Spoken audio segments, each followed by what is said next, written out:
남성분들은 좋아하는 것이 좀 있습니다. 시계를 좋아하는 분들도 있고 또 구두를 좋아하시는 분들도 있고 조금 젊은 분들은 운동화를 좋아하시는 분들도 있죠. 무엇인가를 이렇게 조금 여러 가지를 갖고 싶어 하는 것은 남성뿐만 아니라 여성분들도 아마 있을 겁니다. 어떤 분들은 면티를 이렇게 모으시는 그런 청년도 제가 본 기억이 있고요. 또 이 매니큐어를 바르진 않는데 그걸 색깔별로 이렇게 모으시는 분도 보았고, 립스틱을 또 이렇게 모으시는 분도 본 기억이 납니다. 저는 개인적으로 시계를 좋아합니다. 특별히 가장 좋아하고 또 자주 차는 시계는 오늘도 차고 있는 이 카시오의 전자시계입니다. 약 한 2만 원이 조금 안 되는데요.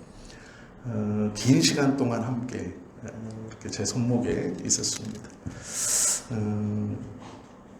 목회자들 사이에서 저는 이것을 전투복이라고 부릅니다. 이게 무슨 얘기냐면요. 말씀을 전하러 다른 교회에 갈 때 저는 이 손목시계를 꼭 차고 갑니다. 이렇게 전쟁에 나가는 장수처럼 이거를 이렇게 딱 손목에 차면 왠지 좀 뭐가 좀 이렇게 죄송합니다만 하나님의 은혜가 더 있을 것 같은 그런 생각들을 하죠. 저는 이것 말고도 다른 시계가 또 있습니다. 다른 전자시계도 있고 또 요즘 많이 있는 워치도 있습니다. 그런데 가장 좋아하는 시계가 따로 있습니다. 그런데 그것은 잘 차지 않습니다. 비싸서도 아니고요. 아껴서도 아닙니다. 가장 좋아하는데 잘 차지 않는 이유는 그 시계는 이 초침 시계라서입니다. 제가 좀 이상한 버릇이 있는데요. 손목에서 초침 시계가 이렇게 탁탁탁탁 하면 어느 순간 저도 모르게 그 초침을 멍하니 보고 있습니다. 그걸 제가 보고 깜짝 놀라요. 느끼고는 놀랍니다. 시계를 풀러놓고 이렇게 놓고 있거나 손목에 차고 있다가 보면 그 초침이 하염없이 뱅글뱅글 도는 걸 멍하니 이렇게 보고 있을 때가 있기 때문에 가장 이 초침 시계를 좋아하면서도 차지 않습니다. 그 버릇이 저에게는 있어서 잡생각이 들지 않고 다른 생각이 없이 그냥 그것을 멍하니 보고 있는 제 모습을 보면서 깜짝깜짝 놀라서 가장 좋아하지만 좀 잘 차지 않습니다. 제가 왜 이 손목시계 이야기를 갑자기 드리냐면요. 제가 초침을 보면서 느낀 것이 있기 때문에 그렇습니다. 초침을 하염없이 보고 있다가 문득 이런 생각이 들었습니다. 이 초침이 언젠가는 멈출 건데 내가 이 시계의 약을 언제 갈았더라, 이런 생각이 드는 겁니다. 그러면서 이 시계 약을 소니로 갈았나, 이런 생각도 하게 되었습니다. 그런데 문제는 그 뒤에 오늘 말씀을 묵상하면서 이 시계를 보다가 말씀을 보다가 또 어느 순간 그 초침 시계를 보고 있다가 문득 들었습니다. 계속 돌 것만 같은 이 초침이 언젠가는 멈출 건데, 아무리 좋은 약을 넣어도 언젠가는 이 시계의 초침이 멈추고 시간이 멈출 건데, 그런데 그 순간 35절의 말씀을 동시에 보았습니다. 그게 무엇이냐면, 빌라도가 대답하되 내가 유대인의 왕이냐, 내 나라 사람과 대제사장들이 너를 내게 넘겼으니 내가 무엇을 하였느냐라는 말입니다. 내가 무엇을 하였느냐. 우리는 가끔 이 손목시계의 초침처럼 우리의 삶이 영원히 될 것 같다라는 생각을 합니다. 아니, 끝이 있다는 생각을 하지 못하죠. 힘차게 째깍째깍 돌아가는 그 초침처럼 끝없이 우리의 삶이 연결되어지고 돌아갈 거라는 생각 속에서 언젠가는 멈춘다라는 생각을 하지 못하고 사는 것이 우리의 삶이 아닌가라는 생각을 해보았습니다. 한번 생각해 보십시오. 지난 한 주간 무엇을 하셨습니까? 이 질문을 받고 나서 일주일의 삶을 내가 어떻게 살았지? 라고 잘 기억하지 못하실 수도 있습니다. 여러 가지 이유가 있겠죠. 그러나 다시 한번 생각해 보십시오. 정말로 내 삶에 끝이 있다고 느낀다면 우리가 하루하루의 삶을 시계 속에 초침이 그냥 지나가듯이 그냥 그렇게 무의미하게 시간을 보낼 수는 없다라는 것을 기억해야 한다라는 것이죠. 무엇을 했는지 잘 모른다라면 만에 하나 그 이유가 초침처럼 의미 없이 생각 없이 살아왔기 때문은 아닌가를 한 번은 고민해 보아야 합니다. 지난 일주일간 무엇을 했습니까? 정확한 질문은 그리스도인으로 지난 일주일을 어떻게 사셨습니까? 라고 묻는다면 어떤 말씀을, 어떤 대답을 하실 수 있겠습니까? 나는 지난 일주일 동안 모든 것을 진리 안에서 바르게 행하였다 라고 답하지 못한다면 아마 시계의 초침처럼 우리의 삶이 끝나지 않을 것이라, 아니 끝이 있다라는 생각을 하지 못하고 그냥 하루하루를 보낸 삶일지 모릅니다.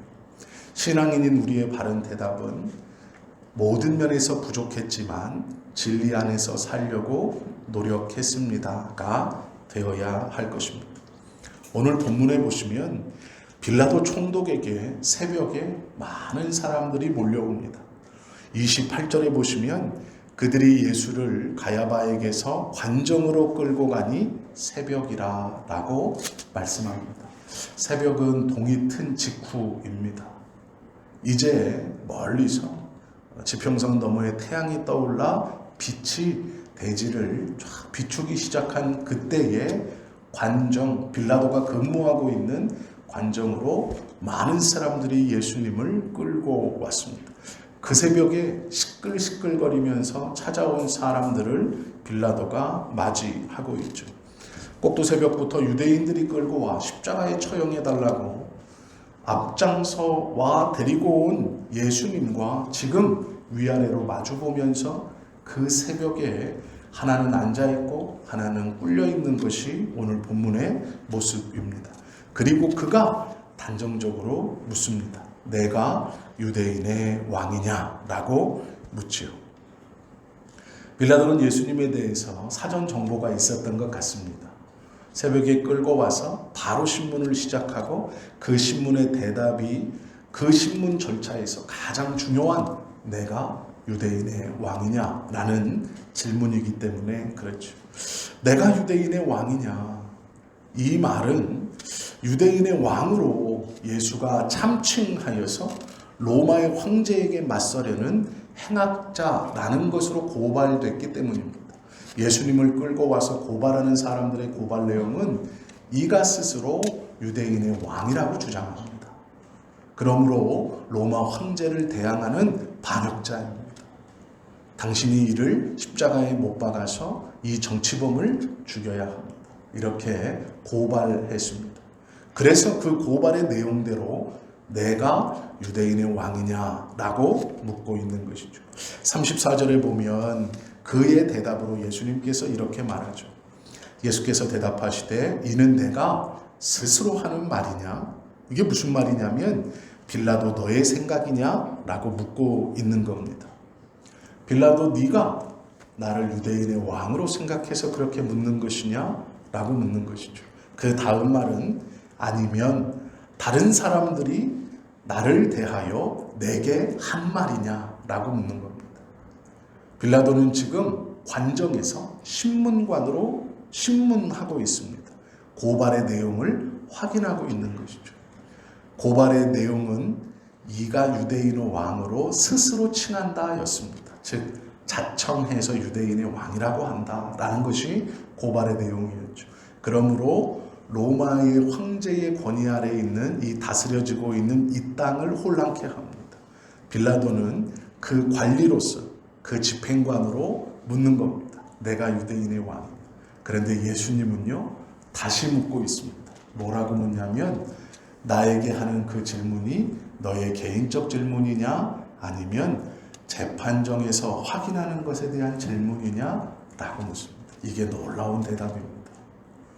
왜 놀라운 대답이냐면 빌라도가 예수님에게 묻는 것은 신문입니다. 공적 재판의 절차이죠. 재판을 개시하는 질문입니다.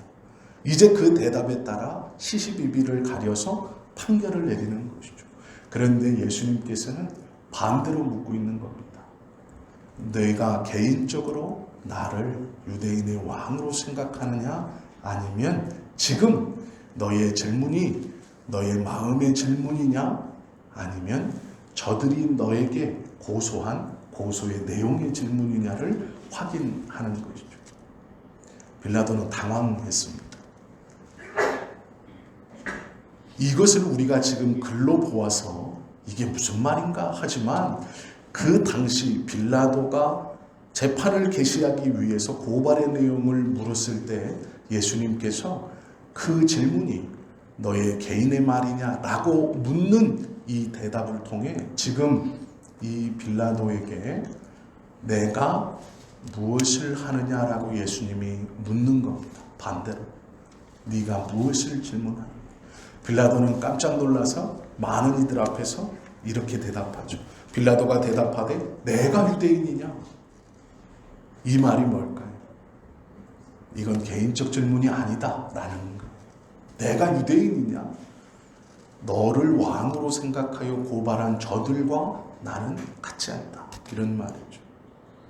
이 질문은 분명히 내 나라 사람과 대제사장들이 너를 내게 넘겼으니 라고 대답합니다.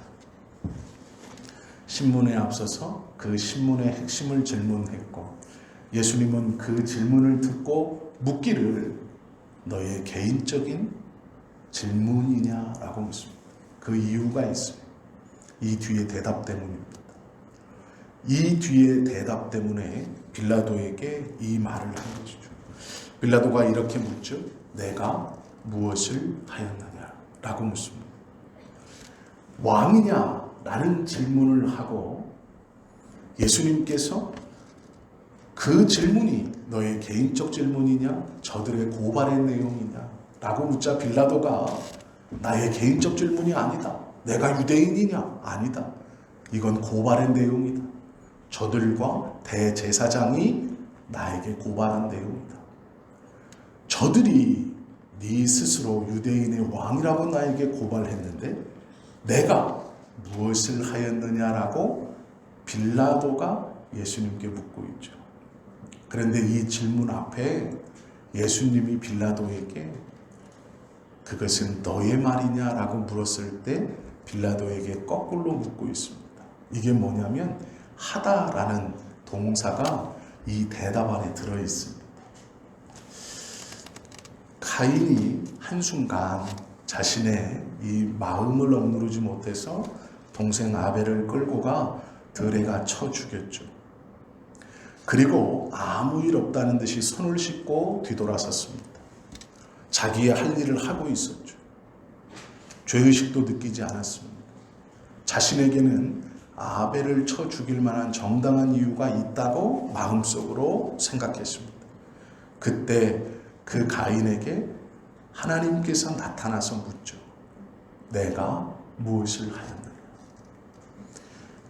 하나님의 물음에 가인은 이 아벨을 죽인 직후 그 이후의 삶을 다시 바로잡고 하나님 앞에 돌아와 살 수 있는 기회가 있었습니다. 그 질문의 시작이 내가 무엇을 하였느냐입니다. 하나님께서 가인에게 내가 무엇을 하였느냐. 이 말이 선언됨과 동시에 가인은 살인자로 결정되어진 것이죠. 피를 나는 형제를 쳐 죽인 부끄러운 자가 된 것이죠. 내가 무엇을 하였느냐. 아무도 모르고 있다고 생각했고 나만 괜찮으면 된다고 생각했고 내 마음의 양심에 가책이 없으니 괜찮다라고 생각했던 그 순간 하나님께서 가인에게 내가 무엇을 하였느냐라는 그 질문과 동시에 가인은 살인자가 된 것이고 피를 나는 형제를 쳐 죽인 자가 된 것이죠. 그런데 문제는 내가 무엇을 하였느냐라는 질문에 가인이 정확하고 솔직하게 나와왔다면 그의 나머지의 삶은 좀 바뀐 삶일 수 있었을 것입니다. 하나님과의 관계가 다시 정립되는 삶일지 모릅니다. 가능성 가운데 있었죠. 가인에게 내게 무엇을 하였느냐? 라는 이 질문은 빌라도가 예수님께 내가 무엇을 하였느냐라는 질문과 똑같은 질문입니다. 무엇을 하였느냐라는 질문에 하다라는 이 동사, 본문에는 분명히 하다, 포예라고 있지만 예수님께서 빌라도를 보고 그것이 너의 말이냐라고 할 때 너의 말이냐는 이 대답 속에도 이 포예가 들어있습니다. 이 포예는 여러 가지 뜻이 있습니다. 먼저는 행하다라는 뜻입니다. 이 말은 내가 무엇을 행하였느냐, 진리를 행하였느냐, 죄를 행하였느냐라는 뜻입니다. 하나님이 가인에게 물었던 내가 무엇을 하였느냐라는 질문에도 이 의미가 들어있는 것이죠. 내가 진리를 행하였느냐, 죄를 행하였느냐. 두 번째는 만든다라는 의미입니다. 내가 너의 인생을 진리의 전으로 만들었느냐, 아니면 강도의 소굴로 만들었느냐라는 질문이죠. 세 번째는 이룬다라는 뜻입니다. 너의 삶의 이름이 진리의 열매인가, 죄의 열매인가 하는 뜻입니다. 네 번째는 쫓는다라는 것입니다. 너의 삶의 쫓음이 진리인가, 허황된 욕심인가 라는 것이죠. 다섯 번째 의미는 베품 혹은 나눈다라는 의미입니다. 내가 지금 누구에게 무엇인가를 나누어 주고 있는가, 그 나눔이 진리의 생명인가, 죄악 속의 죽음인가 라는 것이죠. 내가 무엇을 하였느냐 라는 이 질문 속에 하다는 이 다섯 가지의 의미가 함께 들어있는 질문입니다. 너의 삶이 진리를 향해 쫓아가는 삶인가? 그 진리를 통해서 생명을 나누고 있는가? 너의 속은 진리의 전으로, 강도의 소굴이 아니라 진리의 전으로 만들어가는, 행하여가는, 나누어가는, 따라가는 삶인가? 라고 묻고 있는 것이죠. 예수님께서 이렇게 대답합니다. 36절의 말씀이죠. 예수께서 대답하시되 내 나라는 이 세상에 속한 것이 아니라 만일 내 나라가 이 세상에 속한 것이었다면 내 종들이 싸워 나로 유대인들에게 넘겨지지 아니하게 하였으리라. 이제 내 나라는 여기에 속한 것이 아니니라 라고 말씀합니다. 세속 권력을 위해서가 아니라 하나님의 나라를 위해서 왔다라고 말하며 37절에 이렇게 말하죠. 내 말과 같이 내가 왕이니라. 내가 이를 위하여 태어났으며 이를 위하여 세상에 왔나니 곧 진리에 대하여 증언하려 함이로라. 무릇 진리에 속한 자는 내 음성을 듣느니라. 예수님께서 당당하게 선언하시고 선포하십니다. 나는 진리를 위해서 왔다. 내가 무엇을 하였느냐라는 질문 속에 있는 그 다섯 가지 포의 하다의 질문에 정확하게 대답하시죠. 나는 진리를 위해서 왔고 진리를 위해서 살아오고 있다라고 말씀하십니다. 요한복음 13장 1절에 보면 이렇게 말씀하시죠. 6월절 전에 예수께서 자기가 세상을 떠나 아버지께로 돌아가실 때가 이른 줄 아시고 세상에 있는 자기 사람들을 사랑하시되 끝까지 사랑하시느니라 말씀하고 있습니다. 내가 무엇을 하였느냐? 하나님께서 가인에게 물었던 질문도 똑같은 질문입니다. 내가 무엇을 하였느냐? 빌라도가 예수님께 물었던 질문도 같은 질문입니다. 내가 무엇을 하였느냐? 이 질문은 정확히 말하면 너의 삶은 무엇을 쫓아가느냐라는 것입니다. 하나님께서 우리가 심판대 앞에 갔을 때 하나님이 우리에게 던지실 첫 번째의 질문도 이 질문일 것입니다. 내가 무엇을 하였느냐? 너의 삶은 무엇을 쫓았느냐? 너의 삶은 욕심에 따라 강도의 구려를 만들고 왔느냐? 진리를 따라 진리의 전으로 만들고 왔느냐? 너의 나눔은 진리 안에서 생명의 나눔이었느냐? 죄악 속에서 죽음의 나눔이었느냐? 라고 물으신다라는 것이죠. 예수님께서는 분명히 알고 계신 세 가지가 있었습니다.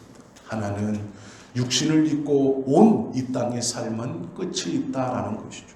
그래서 예수님은 계속해서 마지막을 준비하며 살아가셨습니다. 두 번째는 이 세상에서의 삶의 끝이 끝나는 것이 아니라 하나님께로, 아버지께로 돌아간다라는 것입니다. 그리고 문제는 돌아가기 전 이 땅의 삶은 그냥 그렇게 흘러가는 삶이 아니라 그 순간순간이 하나님의 말씀인 진리 안에서 하나님께서 이 땅에 자신을 보내신 이유가 무엇인지, 내가 그 끝이 있는 삶을 준비하며 하나님 앞에 가기 전까지 어떠한 삶을 살아야 하는지를 분명히 알고 계셨다라는 것이죠. 빌라도의 질문에 예수님은 나는 진리를 위해서 났고 진리를 위해서 이 땅에 왔고 진리를 삶으로 증거하며 살았다라고 대답한 것이죠. 왜요? 이 땅의 삶은 끝이 있고 그 삶의 끝이 끝나는 것이 아니라 아버지께 돌아가며 그 아버지께 돌아가기 전까지 이 땅의 삶을 어떻게 살아야 하는지 진리 안에서 살아야 함을 분명히 알고 계셨기 때문에 그렇게 살아왔고 그렇게 산다고 대답하신 것입니다. 우리의 삶을 하나님 앞에서 그 심판대 앞에서 하나님께서 우리에게 동일하게 물을 겁니다. 내가 무엇을 하였느냐? 무엇을 하다 왔느냐? 우리는 어떻게 대답할 수 있을까? 시계 초침이 계속 돌아가듯 우리의 삶이 끝이 있다는 것을 인지하지 못한 채 하루하루를 의미 없이 그냥 멍하니 시계 초침이 흘러가는 대로 우리의 시간이 아무런 목적 없이 그냥 흘러가 어느 날 문득 시계약이 떨어져 그 힘차던 초침이 툭 멈추는 그 순간 우리가 하나님 앞에 갔을 때 무엇이란 말할 수 있을까? 삶이 끝없이 연결되어질 것 같았던 성경에서는 유한한 삶이라고 계속해서 우리에게 가르쳐 주시지만 우리가 그것을 아무런 개념 없이 영원히 살 수 있다라는 무의미한 시간을 살아가고 있다면 그날에 무엇을 대답할 수 있겠습니까? 또 그날이 끝이 아니라 하나님 앞에 갈 것인데 하나님 앞에 가 무엇을 대답할 수 있겠습니까? 지금 우리의 삶에서 어떻게 무엇을 하고 계십니까? 무엇을 나누고 내 삶에 무엇을 이루고 만들고 계십니까? 또 한 가지를 생각해 봐야 할 것이 있습니다. 지금 신문자로 서 있는 것은 빌라도입니다. 빌라도가 무엇에 대해 묻습니까? 진리에 대해 묻습니다. 내가 유대인의 왕이냐? 내가 무엇을 하였느냐? 라는 이 질문은 예수님의 삶이 무엇의 원동력으로 돌아가고 있는지를 묻는 것이죠. 그래서 예수님은 정확하게 그 대답을 합니다. 진리이다. 진리는 곧 하나님의 말씀이죠. 나의 삶의 원동력은 하나님의 말씀, 진리이다 라고 대답합니다. 빌라도는 진리를 묻죠. 신문관입니다. 묻는 겁니다. 따지는 거예요. 옳고 그름을 따지는 사람입니다. 그런데 놀랍게도 38절에 보시면 빌라도가 이르되 진리가 무엇이냐라고. 신문하는 사람이 묻고 따져서 경중을 가려 심판관으로 있는 사람이 진리가 무엇인지 모르고 진리를 묻고 있습니다. 그것을 따져서 형벌을 결정하는 자리에 올라앉아 있는 사람이 지금 내려다보면서 질문하는 빌라도가 내려앉아 있는 예수님에게 진리가 무엇이냐라고 묻고 있어요. 지금 세상은 온통 다른 사람에게 묻고 있죠. 내가 무엇을 하였느냐? 우리는 다른 이에게 묻고 있어요. 네가 무엇을 하였느냐? 네가 무엇을 하였느냐? 너는 무엇을 하였느냐? 이 손가락질이 다 남을 향해 있습니다. 내가 무엇을 하였느냐라는 것을 생각해 보거나 고민해 보거나 내가 무엇을 하였느냐라는 것은 생각지도 못한 채 그것이 무엇인지 알지 못한 채 자꾸 남에게 내가 무엇을 하였느냐.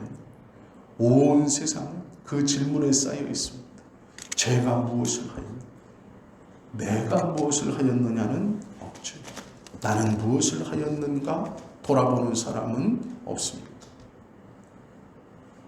우리는 무엇을 하고 있습니까?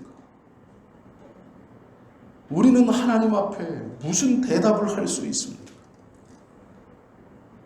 예수님께서 살아가셨던 그 발자취를 쫓아간다고 하는 우리들이 하나님 앞에서 하나님께서 우리에게 내가 무엇을 하였느냐? 네가 무엇을 하다 왔느냐? 라고 물었을 때 우리가 그 앞에서 주님처럼 진리를 붙들고 진리의 말씀을 쫓아 살아왔습니다. 내 안에 진리의 전을 쌓고 그 진리의 영생의 생명을 나누며 왔습니다. 라고 말할 수 있을 것인가? 남에게 네가 무엇을 하고 있느냐? 라는 거 말고 나에게 내가 무엇을 하고 있는가? 라는 것. 진리가 무엇인지 알지 못한 채 예수 그리스도를 보고 신문하고 질문하며 진리가 무엇이냐 묻는 어리석은 빌라도처럼 우리도 다 아는 것처럼 다른 이만 보고 네가 무엇을 하고 있느냐 라고 묻고 있는 어리석은 삶은 아닌가 생각해 보아야 합니다. 우리는 꼭 기억해야 합니다. 힘없이 우리의 삶의 초침이 멈출 때가 있다는 것이죠. 멈추고 끝이 아니라 하나님 앞에 간다라는 것이죠. 이것을 꼭 기억해야 합니다. 내가 무엇을 하였느냐라는 것은 하나님이 그 심판대 앞에 우리에게 던지실 첫 번째 질문입니다. 우리가 세상을 떠날 때 하나님 앞에 들고 가 보여드릴 수 있는 것은 산더미처럼 쌓아둔 재물이나 권력이나 명예가 아닙니다. 예수님이 빌라도 앞에 그 하나도 자랑하거나 내보이시지 않았습니다. 그건 중요하지 않습니다. 오늘 이 시간 우리가 다시 한번 꼭 생각해 보십시오. 내가 무엇을 하고 있는가? 나는 무엇을 따라가고 있고 나는 무엇을 쌓아가고 있고 나는 무엇을 나누어 주고 있고 나는 무엇을 행하고 있고 나는 무엇을 만들고 있고 나는 무엇을 이루고 있는가? 아무런 생각 없이 하루하루 살아가시면 안 됩니다. 우리는 사순절을 지나고 있죠. 우리를 위해서 십자가에서 돌아가신 그 예수님의 부활의 기쁜 날을 준비하는 사순절 속에 있습니다. 이때에 빌라도가 예수님에 대해서 내가 무엇을 하였느냐 라는 이 질문이 하나님께서 우리에게 분명히 내가 무엇을 하며 이 땅에서 살다 왔느냐 라는 질문하신다는 것을 기억하고 혹여 우리의 삶이 가인과 같이 어쩌면 죄로 점철된 그 삶을 살아왔을지라도 하나님 앞에 하나님이 내가 무엇을 하였느냐 물었을 때 비록 가인과 같은 삶일지라도 그 하나님 앞에 모든 것을 솔직히 내려놓고 우리 이 이후의 삶은 정말로 다른 삶, 주님이 원하시는 믿음의 신앙인의 삶을 살아갈 수 있는 바른 대답. 제가 부족하지만 진리를 위해 살아가는 삶을 살다 왔습니다. 오늘의 대답은 제가 부족하지만 진리를 쫓아 사는 삶을 살아가겠습니다. 라는 대답으로 하나님 앞에 고백할 수 있는 우리 모두가 되실 수 있기를 예수님의 이름으로 축원합니다. 기도드리십니다.